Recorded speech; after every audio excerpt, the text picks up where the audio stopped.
Hi there, it's Kevin with the Rogue Deck Builder here with this week's episode of the Market Monday. So this week I want to keep it short and sweet and talk about possible upgrade cards to the 2020 Challenger decks and how those might spike the price of those particular cards when people do pick up these decks and decide to upgrade them to play at their LGS or other tournaments. So each year, with this year probably being no exception, there have been price spikes due to the Challenger decks, and these Challenger decks have a little bit more longevity, so there could be some potential for, especially if these cards are not rotating. So I'm going to try to focus on non-rotating cards that gives legs to these particular cards even past rotation, because what these Challenger decks have that the Challenger decks of yesteryears did not is they are going to be able to, for the most part, survive rotation, and therefore people are going to continue to be able to buy these on the shelf a year from now and still most likely have playable decks with just a few upgrades. So we're going to focus mainly on the non-rotating cards, even though there aren't that many. We're actually looking at the cards. There is one or two cards particularly that I will want to focus on. However, before we do talk about that subject, let's go back and just talk about the overall feel of the market. I'm going to start to do these with every Market Mondays. So we are okay. It's kind of disappointing for tax season. Last 2 years definitely were stronger in the the late winter, early spring months with tax returns coming in. However, I think with Secret Layers and just the plethora of other products that have come out, it has just really caused wallet fatigue, and the singles market has definitely not fared as well in years in the past. So that's actually a bad sign going into the summer, and then of course going into fall and early winter. We'll probably see a decline in the market worse than we did last year, which is actually pretty bad. It is historically one of the worst fall seasons we ever seen for losses across the board for Magic the Gathering. A lot of that was due to price readjustment. We had one of the biggest bull markets I've ever seen in the tax return season of last year, and of course the market has to readjust, and demand and supply, and then people, of course the speculators, then need to sell their cards, and then that caused the overall lack of movement and then the decline that we saw in summer into fall and into the Christmas season. So of course there is the other cat out of the bag issue we have right now, which is the coronavirus. I know you've heard about this everywhere, but it actually is starting to affect Magic the Gathering. We could see some supply disruption because a lot of the cards are going to be coming from Japan, which does have an outbreak. Eventually, we're thinking this is going to go endemic instead of just pandemic, meaning that it's going to be a global thing that's going to cause shortages across the board in every market. Of course, you've seen the stock markets really start to panic due to it. And there is a huge connection with supplies in China with Magic the Gathering. So we'll have to keep our eye on that to see exactly how this does pan out. Hopefully it doesn't get too much of an issue, but I also foresee that we already had one Magic the Gathering event canceled, and I'm assuming that many other Magic the Gathering events will be canceled due to just what we have. The latest is one of the advisories from the World Health Organization is to stop social gatherings. So whenever people can avoid having these massive social gatherings and just meet up with people, that's probably the best way to avoid the virus spreading. So we could see that actually affect a collectible card game. In the scope of things, it is at this point enough paranoia, enough actual, it's affected other parts of the market. I would not hold it past being, or put it past that it would affect Magic the Gathering as well. So anyway, those are a bit concerning factors going into the foreseeable future, which could actually have some opportunities for cheap prices. So we'll keep our eye on all of that on the feel of the market. And as you can see here, though, we are seeing pretty good tick ups compared to losses. Like most things are still going down. If you look at these, are going to be M20 is definitely having a big price correction. So it does seem to be that people have gone the open up core 2020 route to profit. I believe last week we had a TCG market price of $115 on average for a core 2020, and that's all the way back under 100 this week. So I think that there was some mass movement for core 2020. I actually did see that some distributors were out of core 2020 booster boxes. Now keep in mind that Wizards of the Coast still could print them. We're still under that window that they could reprint core 2020 to meet demand if they felt like it, but I think it is too far away. I think core 2020 is kind of done. However, you are seeing price prices go down from core 2020 as a result, probably to someone out there that has just really flooded the market with M20 singles to try to play that arbitrage game of buying a booster box of M20 or cases and cases of M20 in this case, and then selling the singles to make a profit. If you take 2020 out of the equation, though, it looks like standard as a whole has been going up this last week, these last couple weeks. And if you even go over into Pioneer, we kind of see the same, that the gains definitely outweigh the losses, with some cards like Kalidas and getting the trials going up quite substantial. So it actually looks like these two sets, Amonkhet and Oath the Gatewatch, which can still be had for around the $100 price tag for booster boxes, are going to soon be in that range that it might be worth it to start picking up these booster boxes. Now, not to crack, just usually when the EV of a booster box of older out-of-print booster boxes gets even in the range of about 20%. So if it's the value is about 80% of the EV of what you could by opening it, then they'll start to go up and it will always increase more than 20%. So for example, if a booster box of Amonkhet being opened at TCG low or mid is worth $80, then you can expect the sealed price to be $100. Goes up to $150, then you could probably expect to be like $175. So right now, I think that both Oath the Gatewatch, last time I looked at it, with if you count the expeditions, was about the $80-$85 for your average EV of what you're going to get from a booster box. And same thing with Amonkhet, that definitely was increasing in price. And so I'm expecting both those sealed booster box prices to go up in price. So back to some shameful or shameless self-promotion for my Patreon. You can still get these booster boxes. Some of the distributors do have Amonkhet and Oath the Gatewatch still available. I believe it is around that $100 mark. So if you're in the market for those, definitely come give me a try over at Patreon. So there are a few other booster boxes. Occasionally I can get these on specials as well, and I'll auction them off. We definitely have had some nice ones lately, like Kaladesh, Battle for Zendikar, and even have Iconic Masters up right now. So again, go check that out. Not going to plug it too much on this particular episode. If we look over here at Modern, we're also seeing some good movement in Modern. So the cards that have been going down, Bloom Tender, this is going to be mystery booster boxes or mystery packs. Those are coming out this next week. So expect all the cards that are contained in the mystery booster boxes to start to get crushed. So it's kind of a good sign with like Dark Confident, Ren and 6. Some of these other cards starting to go up in value. It means that Modern is finally stabilized off, and these cards that historically in these past couple months have just been crushed are starting to flatten out and recover. Alrighty, so let's go back to the issue at hand, which is the 2020 Challenger decks. I highly suggest you go and read this article by Saffron Olive that was released on February 17th about ranking the Challenger decks. Now, it's not like, not saying the advice necessarily is good or bad or whatnot. It's just this is the masses are reading this article or have read this article. And so when they go to upgrade the Challenger decks and they Google how to upgrade the 2020 Challenger decks, this article is going to show up in the search results, and they're going to follow Seth's advice here, and they're going to pick those particular cards. Now, this article ranks the out-of-the-box playability, the value you get from the decks themselves, and suggested upgrades. So if we kind of follow this advice and utilize it to follow what cards could go up, I think this is what we kind of look at. So let's look at the first one here, which is the Allied Fires. This deck is pretty poorly designed. So when Fires of Invention first came out, this is where people thought was the best list, was more of this Planeswalker, Sarkon the Master list version. This is pretty much obsolete. Occasionally you run against these particular decks, but however, these decks definitely center on Teferi, and they left out the Teferis completely from this deck, and you can't get around not using Teferi. Like, Casmina is terrible in this deck compared to Teferi. Teferi is what's going to get you to turn 4, because you need to be utilizing some sort of removal, and Teferi is removal, to get you to play Fires of Invention and then cast a couple cards in the same turn. And so this is kind of a weird deck to upgrade. I think people that happen to buy them and look to upgrade them will go the Cavalier route.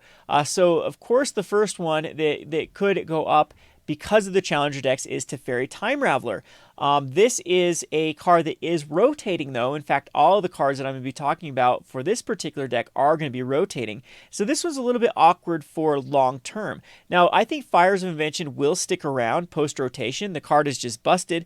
It's going to make every converted mana cost 5 card, especially if it has ETB effects, really, really good. We still have Dream Trawler and Kenrith surviving post-rotation, and both of those are going to definitely be good in this particular type of shell. We still have like Shadow the Sky that could replace replace Deafening Clarion, or we could get another 3-mana sweeper, ideally. Bonecrusher Giant, Brazen Borrower also survive rotation, and so the Fire's Invention is going to be here to stay long-term until Throne of Eldraine rotates out of Standard. So those are the type of cards that when those lists start to materialize of how Fire's Invention looks without War of the Spark back, or I guess Core 2020 back, those are the cards that I would start picking up. However, that sort of data is not there right now. There's a few cards like Elspeth Conquers Death that is in many of the decks, and the particular deck has cards, I believe it does have a Kenrith in it. No, it does not have a Kenrith. Yes, it does.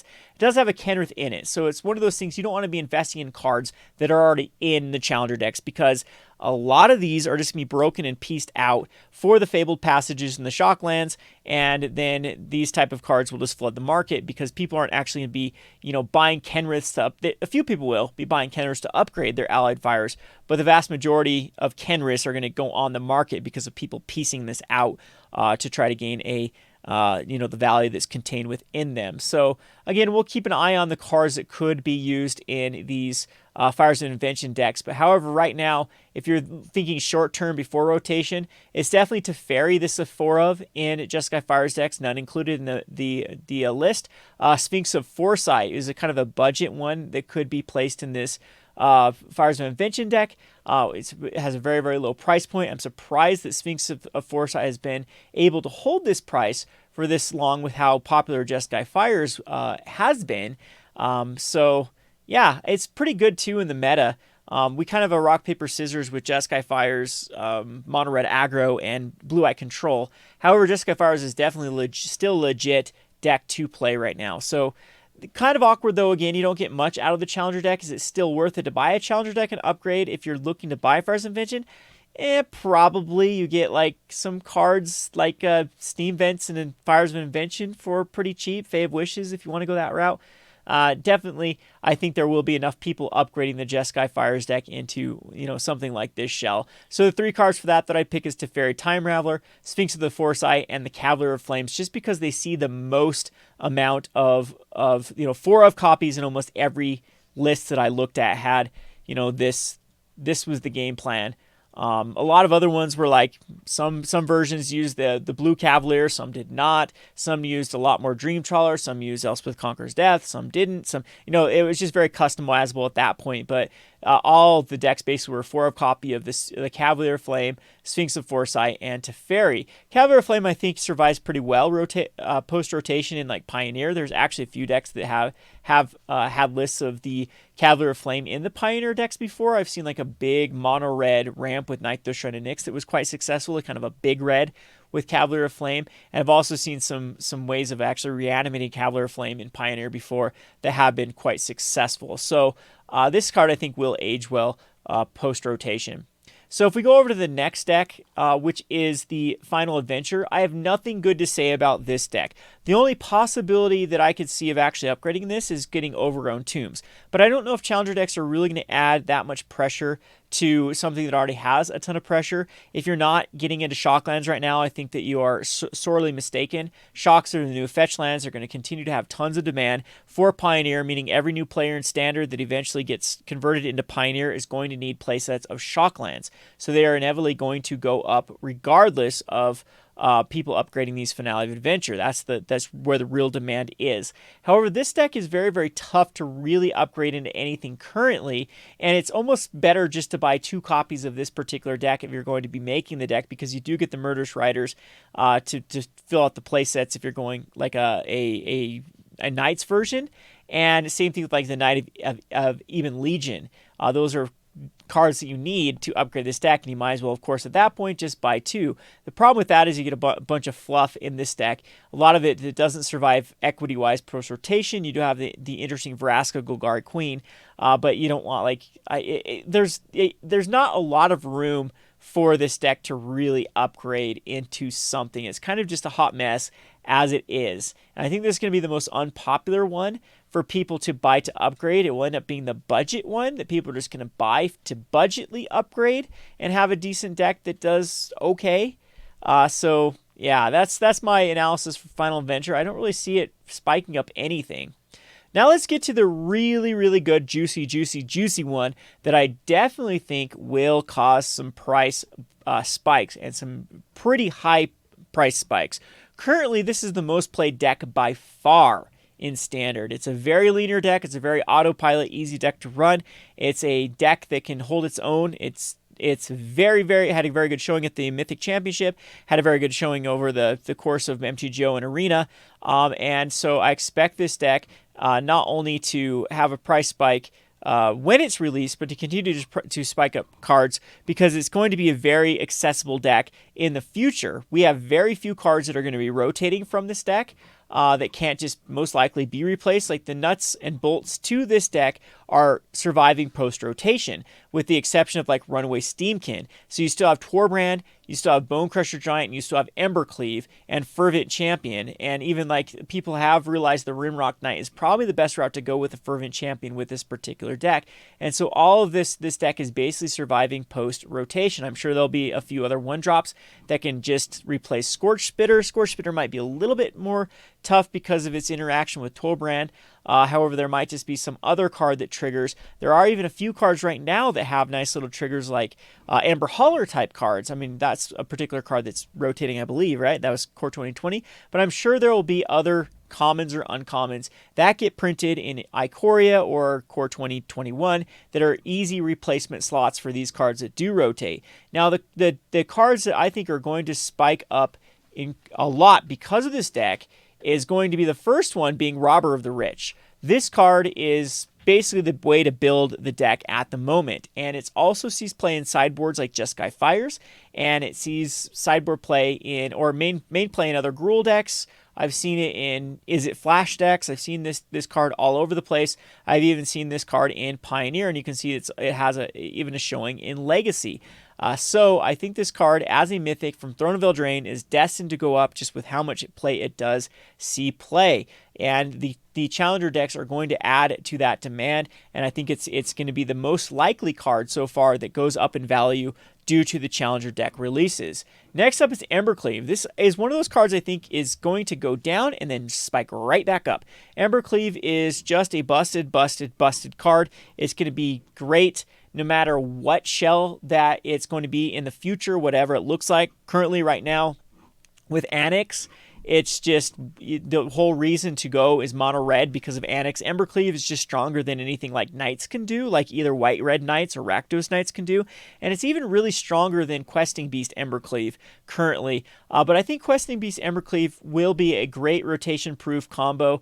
Gruul loses a lot currently with rotation, but you still have some very powerful cards like Bone Crusher Giant, like the Lovestruck Beast, and Questing Beast that survive rotation. These are some of the most powerful creatures ever printed, and Ikoria really has to push the envelope if they're going to get more powerful cards than that. And so therefore, I think Embercleave is still going to have a spot in Standard for, until it gets rotated in over a year.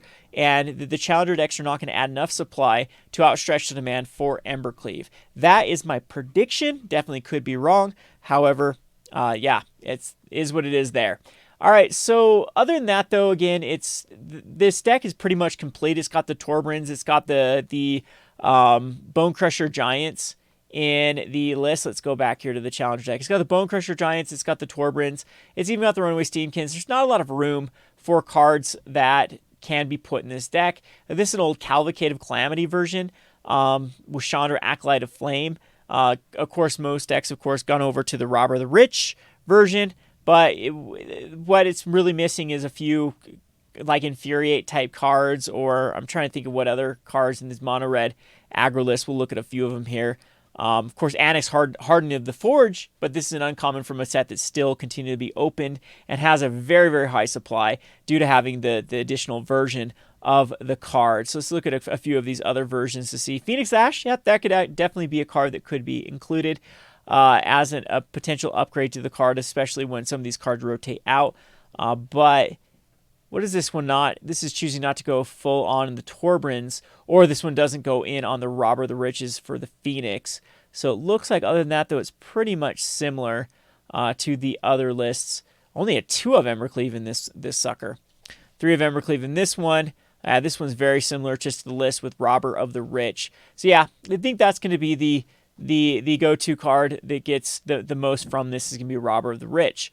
All right, so on to the next one, which is Simic Flash, which is kind of weird because this deck is the one that rotates the worst because it's really centered around Night Pack Ambusher. So this is the one that is, you'd have to move in on these very, very quickly if you do feel like these cards that are going to be contained in this Flash deck is going to be popular and are going to be upgradable. The one card that I can think of is really just Nissa. Nissa is the only card that this deck really requires to upgrade. Other than that, it's a pretty well complete deck.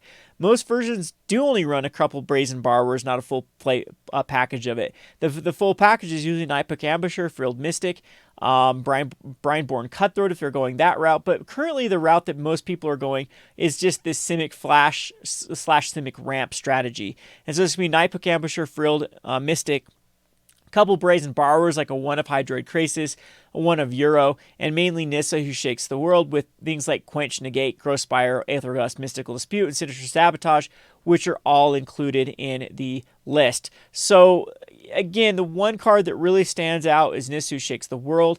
I think that we're already at the point where Nissa is, the demand is already outstretching the War of the Spark Nissa, and it's going to continue to go up anyway. If you look at the market price versus mid, it's razor thin. If you look at the buy list price from Card Kingdom, that's pretty aggressive, 450, so it's above 50% of the actual sell price. And you can see this is still played like crazy in Pioneer, and in fact has found a home in this Pioneer Delirium, and so that's good news for it going forward. So Nissa who shakes the world would definitely be a target that I would consider. It missed a reprint, which I thought for sure it would be a reprint in this Challenger deck, and so it does have some stained glass versions that were released with some of the layers that should keep the demand down for a bit. However, I think that this Simic Flash deck will be enough to push it over where people want to go Simic Ramp. And then they have a pretty decent deck. This deck actually works pretty well in Pioneer. I've actually played against it. This sort of, you get a lot of other upgrades for this blue-green Flash type strategy. Night Pack Ambusher has a really good synergy with the counter spell, the Stubborn Denial, which is a pretty sweet addition to the Pioneer strategy. And yeah, Brazen Borrower is still good post rotation too. So yeah, that could be another card that people might want to pick up more of. But I think the Challenger decks will kind of stem me off the price increase of Brazen Borrower for now. But I mean, this is going to be a good deck post rotation just to buy in for the value, just for the Brazen Borrower. I'm quite sure because of how much play the Brazen Borrower sees throughout multiple formats. Alrighty, that's kind of all I have today with the Market Monday. I'm interested in your comments in the comment section below for anything we talked about. What's your overall feel of the market as a whole? On my end, I've seen a lot of purchases like this. I've had a lot. I've been doing this for years now, and this is one of my better years for sealed product and for even singles. However, if you look at the market as a whole, it does seem to be low on your average product, and right now it just mainly seems to be there's just too many products out. We're having things like even Modern Horizons that is still stocked to capacity that should be starting to run out at this time. Ultimate Masters should be increasing, which is not. It's still decreasing at this point. And a few of the other sets that have been released recently, like Gideon Spellbooks, they're still pretty flat. Theros pre-release kits, lots of these things that should be moving at this point are not, and so that's kind of a concerning sign. Anyway, we hope you enjoyed this video. This has been Kevin with the Rogue Deck Builder. Thanks for watching.